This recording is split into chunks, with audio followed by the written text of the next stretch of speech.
الرجیم بسم اللہ الرحمن الرحیم الحمد للہ رب العالمین الصلاۃ والسلام علی سید الانبیاء والمرسلین وعلی آلہ واصحابہ وازواجہ وذریاتہ وبنات اجمعین، اما بعد۔ احباب گرامی، آج ہم سورہ نساء کی ابتدا کر رہے ہیں۔ سورۃ النساء چوتھے پارے میں، اور یہ مدنی صورت ہے۔ اس کی 176 آیات ہیں، اس کے 24 رکوع ہیں۔ ترتیب قرآن میں یہ چوتھے نمبر پر ہے، اور ترتیب نزول میں اس کا 92 نمبر ہے، 92۔ اسے سورۃ النساء کا نام دیا گیا اس لیے کہ اس میں عورتوں کے مسائل بیان کیے گئے ہیں۔ یہ چوتھے پارے کے 12ویں رکوع سے شروع ہو رہی ہے۔ یہاں سے سورہ نساء کا آغاز ہو رہا ہے۔ عربی میں عورتوں کو نساء کہا جاتا ہے کیونکہ سورت میں عورتوں کے مسائل کا ذکر ہے، اسی مناسبت سے اس کا نام سورۃ النساء رکھا گیا۔ اس کی آیت نمبر 1 میں تقوی کو حکم دیا گیا، اور تخلیق آدم علیہ السلام، ان سے حضرت حوا علیہ السلام کا پیدا کرنا، اور پھر ان دونوں سے بہت سے مردوں اور عورتوں کے پیدا کرنے کا ذکر فرمایا، اور بتایا کہ یہ کام تمہارے رب کا ہے، وہ قادر مطلق ہے، لہٰذا اس سے ڈرتے رہو۔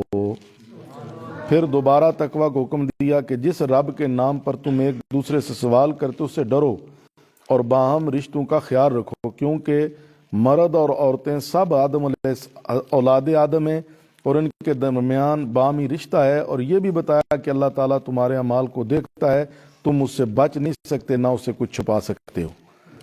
آیت نمبر 2 میں یتیم بچوں کے حوالے سے ہدایت دی کہ جب کسی یتیم بچے کو تمہاری نگرانی حاصل ہو تو اس کے مال پر قبضہ نہ کرو، یتیم کے مال پر قبضہ نہ کرو، بلکہ جب وہ سمجھدار ہو جائے تو اس کا مال اس کے حوالے کرو، اور پاک مال کو خبیث یعنی حرام میں نہ بدلو، اور ان یتیموں کے مالوں کو اپنے مال سے ملا کر نہ کھاؤ، یہ بہت بڑا گناہ ہے۔ اس میں یتیموں کے مال کو امانت سمجھنے اور اس کی حفاظت کرنے کا حکم ہے۔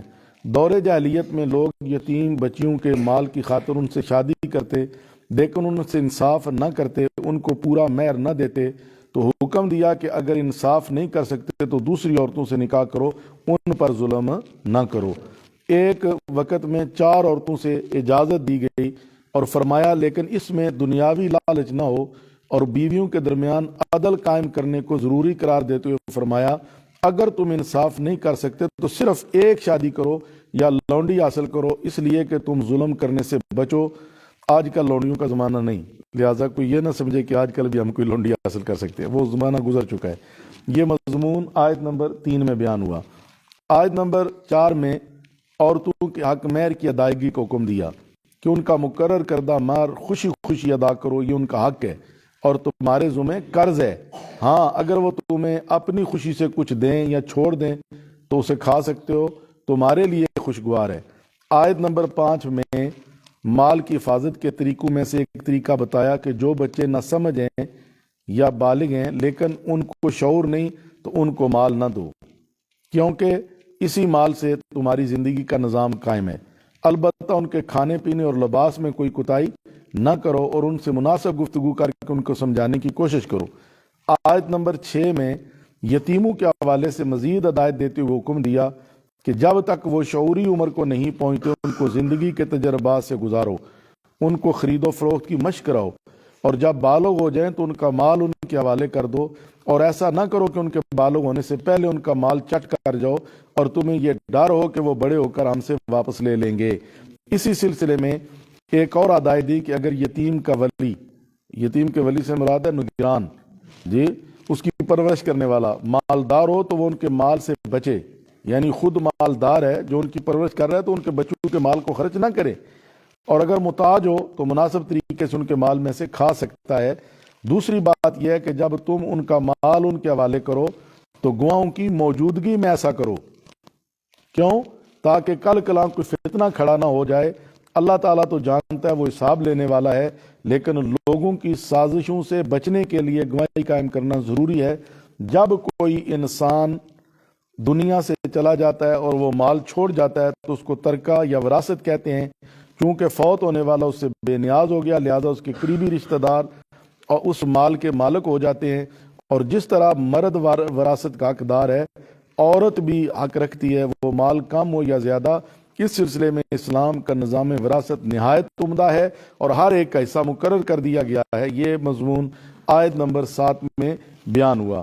آیت نمبر 8 میں وارثوں کو ایک نیکی کی طرف متوجہ کیا گیا، وہ یہ کہ جب مال وراثت تقسیم کر رہے ہو اور وہاں ایسے رشتہ دار آ جائیں جن کا وراثت میں حصہ نہیں، یا یتیم اور مسکین محتاج لوگ آئیں، تو ان کو مت جھڑکو، ان سے کچھ کلام کرو اور کچھ نہ کچھ انہیں بھی ضرور دو، لیکن نابالغ بچوں کے حصے سے نہیں دے سکتے۔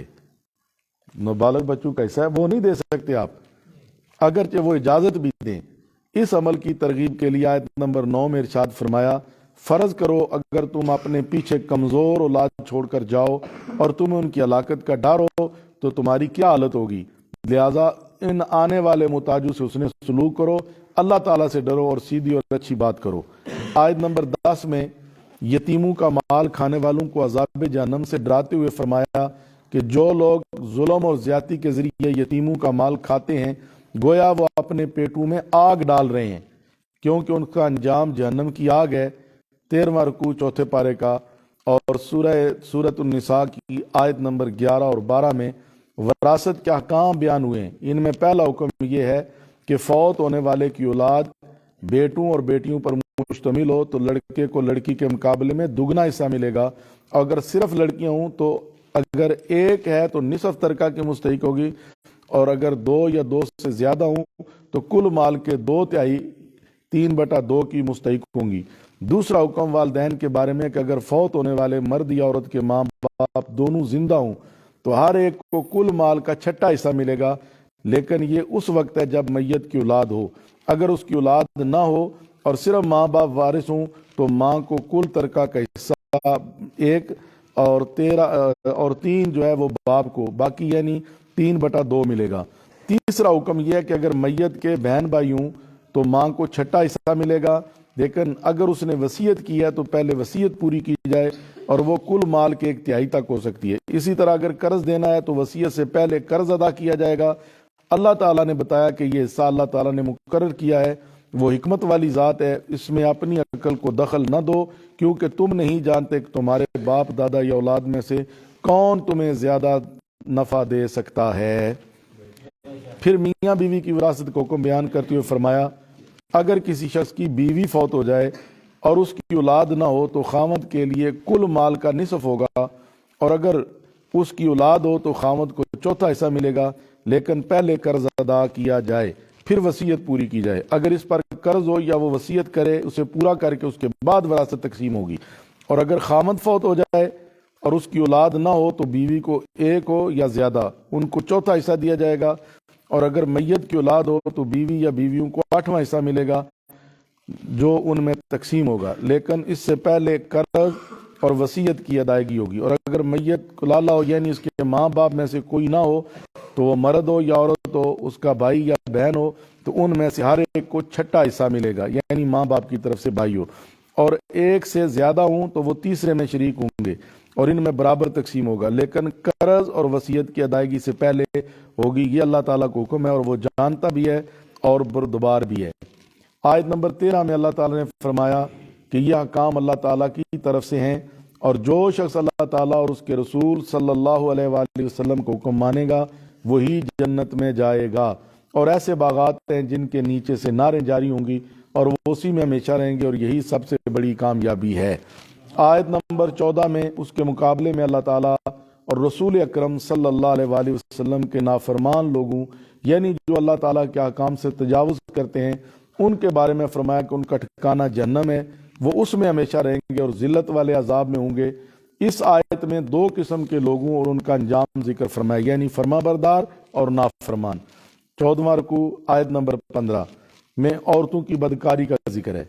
اگر وہ بے حیائی کا ارتکاب کریں اور اس حرکت پر گواہی دے تو ان کو مرتے دم تک گھروں میں بند رکھو، یا اللہ تعالیٰ کوئی دوسرا حکم بیان فرما دے۔ چنانچہ دوبارہ حکم بیان کر دیا گیا کہ اگر وہ کنوارے ہوں تو 100 کوڑے مارے جائیں، اور اگر شادی شدہ ہوں تو سنگسار کیا جائے، لہذا پہلا حکم جو گھر میں بند کرنے والا تھا وہ منسوخ ہو گیا۔ آیت نمبر 16 میں ایسے دو مردوں کو حکم ہے جو بدفعلی کے مرتکب ہوں، یعنی مرد آپس میں ایک دوسرے سے جو بدفعلی کرتے ہیں جی، اس کے لیے یہ جو حکم ہے مرتکب ہوں ان کو حاکم سزا دے۔ اگر وہ توبہ کر لیں تو اب ان کے خلاف کوئی بات نہ کی جائے، یعنی برا بلا نہ کہا جائے، کیونکہ اللہ تعالیٰ توبہ قبول کرتا ہے اور مہربان ہے، اور جب توبہ کر لی تو گناہ سے پاک ہو گئے، اس پر لعن طعن کرنا اب گناہ ہے۔ آیت نمبر 17 اور 18 میں توبہ سے متعلق حکم بیان ہوا کہ وہی توبہ معتبر ہے جب انسان جہالت میں کوئی گناہ کر جائے تو جلد از جلد توبہ کرے، اللہ تعالیٰ اس کی توبہ کو قبول کرتا ہے، وہ علم و حکمت والا ہے۔ لیکن جو لوگ گناہ کرتے ہیں اور مرنے سے پہلے توبہ نہیں کرتے تاکہ ان کو موت آ جاتی ہے اور اس وقت وہ توبہ کرتے ہیں، یا وہ لوگ جو حالت کفر میں مر جاتے ہیں تو یہ دردناک عذاب کے مستحق ہیں۔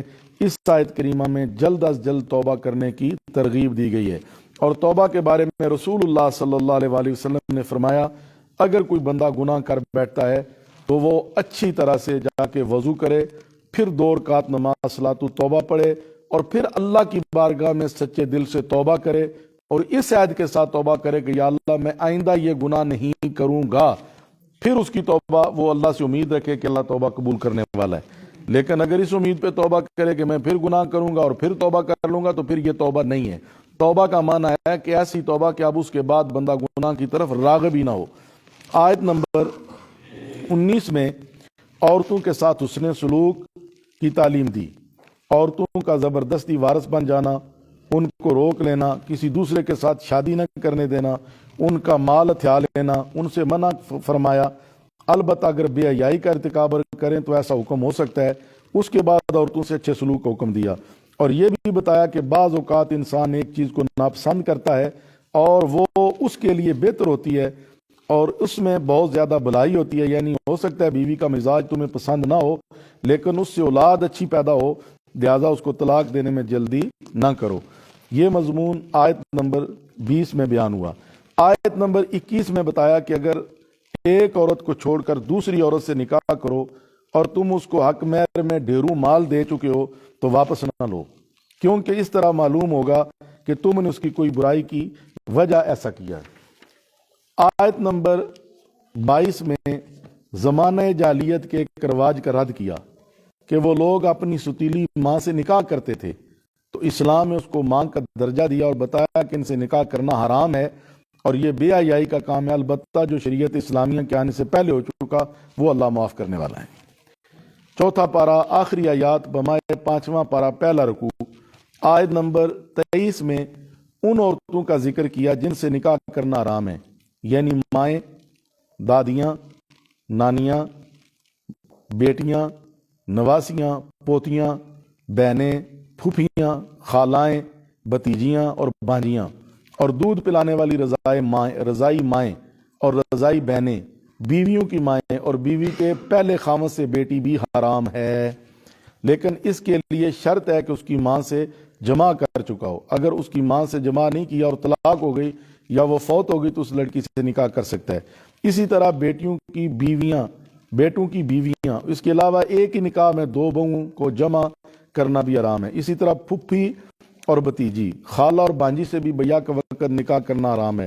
ضابطہ یہ ہے کہ جن 2 عورتوں میں سے کسی ایک کو مرد تصور کریں ان کا آپس میں نکاح نہ ہو سکتا ہو، وہ دونوں کسی ایک شخص کے ساتھ نکاح میں بیک وقت جمع نہیں ہو سکتی۔ اسی میں بتایا کہ تم نے ایک دوسرے کے ساتھ زندگی کا ایک حصہ گزارا ہے، اس لیے اس کا خیال رکھو اور کسی معاوضہ کے بغیر اس کو طلاق دو، اور اللہ تعالیٰ نے تم سے پکا وعدہ لیا کہ تم اس کے حقوق ادا کرو گے، اور وعدے کو مجازن عورتوں کی طرف منسوخ کیا۔ اب میں آپ کو بتاؤں، ایک بندے نے شادی کی ہے نا ایک عورت سے، اب دوسری شادی اس کے لیے جائز ہے، اس عورت کی جو بھتیجی ہے یا بانجی ہے جو اس کی بیوی ہے اس کے ساتھ اب یہ انسان نکاح نہیں کر سکتا۔ خالہ اور بانجی، پھوپھی اور بھتیجی یہ ایک نکاح میں نہیں آ سکتی، ہاں ان میں سے ایک کو رکھے گا، اگر وہ دوسری سے پہلی مر گئی ہے پھوپھی تو بھتیجی سے اب وہ نکاح کر سکتا ہے، بانجی سے نکاح کر سکتا ہے، لیکن اگر پھوپھی اور بھتیجی دونوں کو ایک نکاح میں رکھے تو یہ جائز اسلام میں نہیں ہے۔ آیت نمبر 35 میں ان عورتوں کا تفصیلی ذکر کیا گیا جن سے نکاح کرنا حرام ہے۔ آیت نمبر 24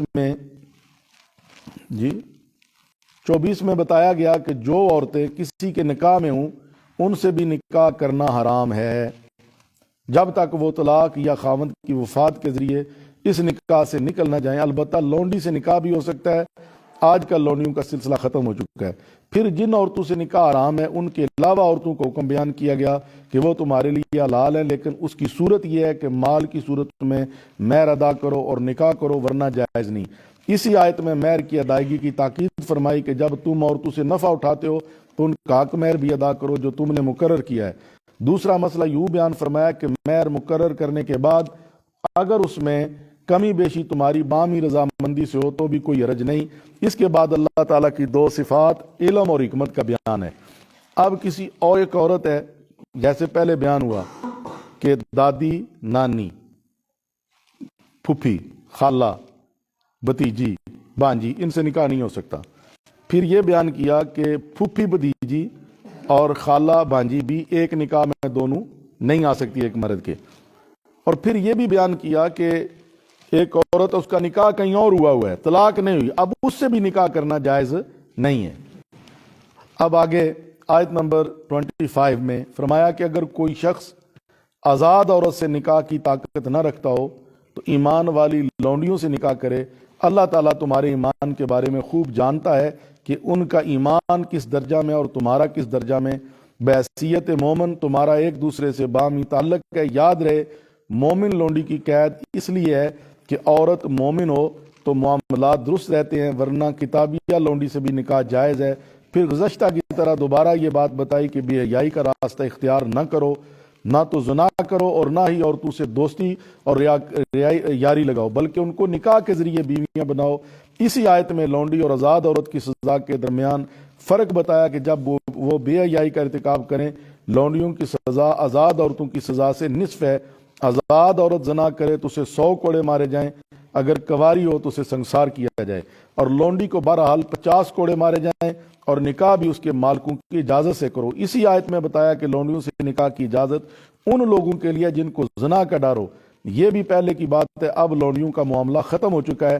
اللہ تعالیٰ بخشنے والا اور مہربان ہے، اب لونڈیوں کا تصور بھی نہیں ہے۔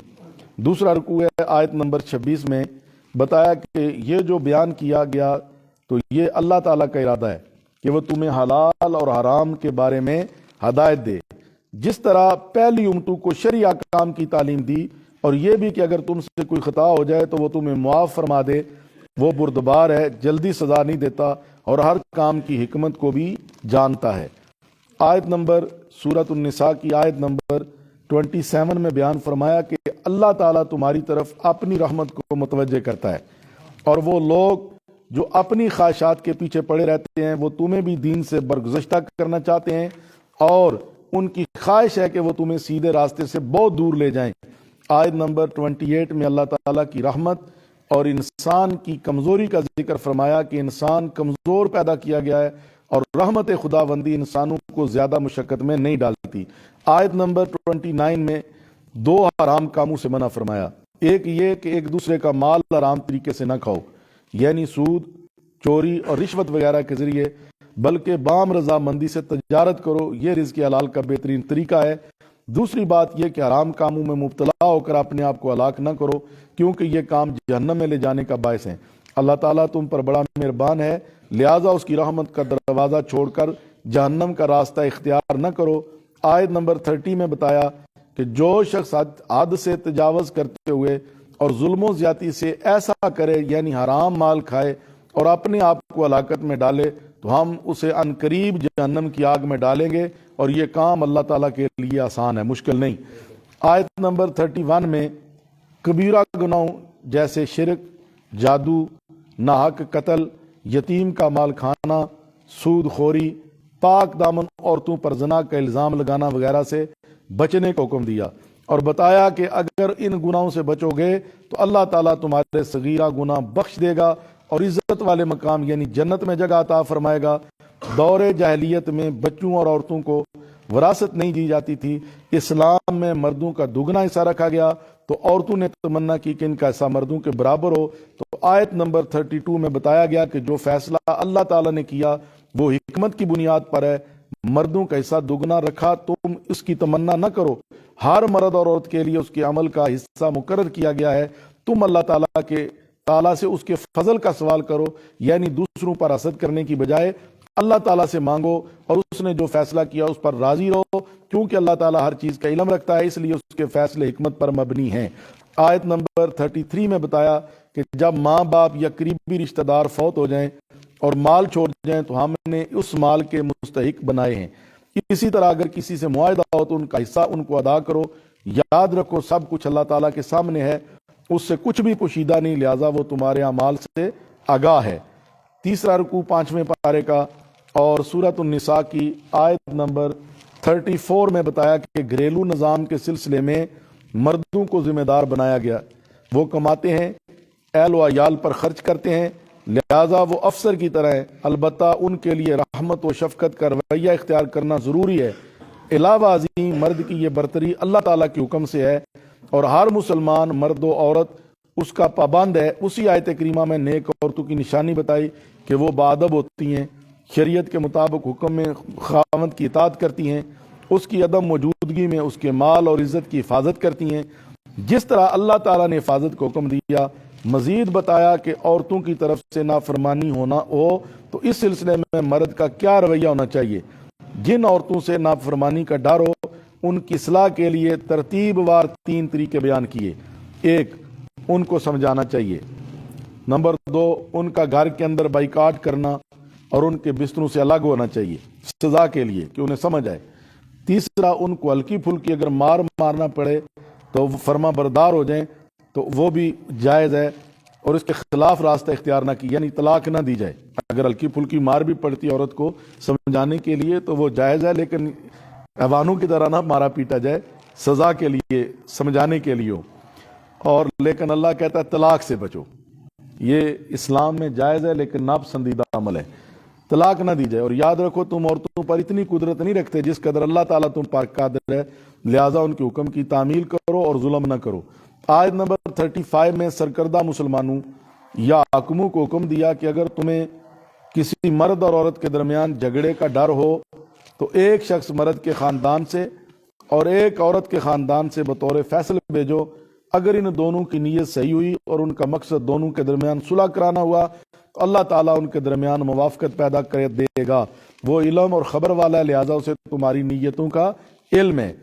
آیت نمبر 36 میں عقیدہ توحید، عبادت خداوندی، حقوق العباد کی ادائیگی کا ذکر ہے۔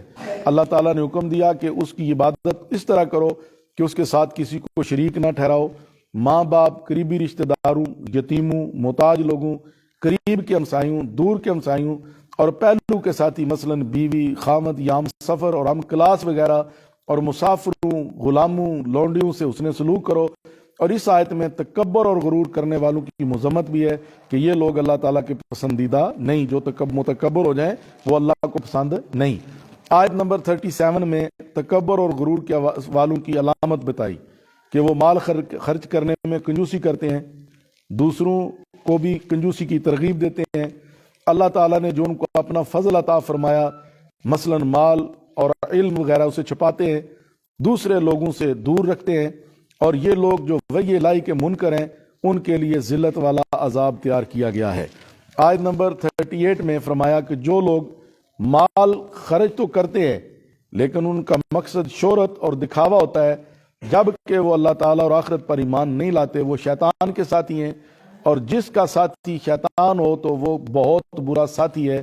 ان کو شیطان کا ساتھی اس لیے فرمایا کہ دکھاوا اور ریاکاری اور ایمان نہ لانا یہ تمام امور شیطان کا حکم ماننے کی طرح ہیں۔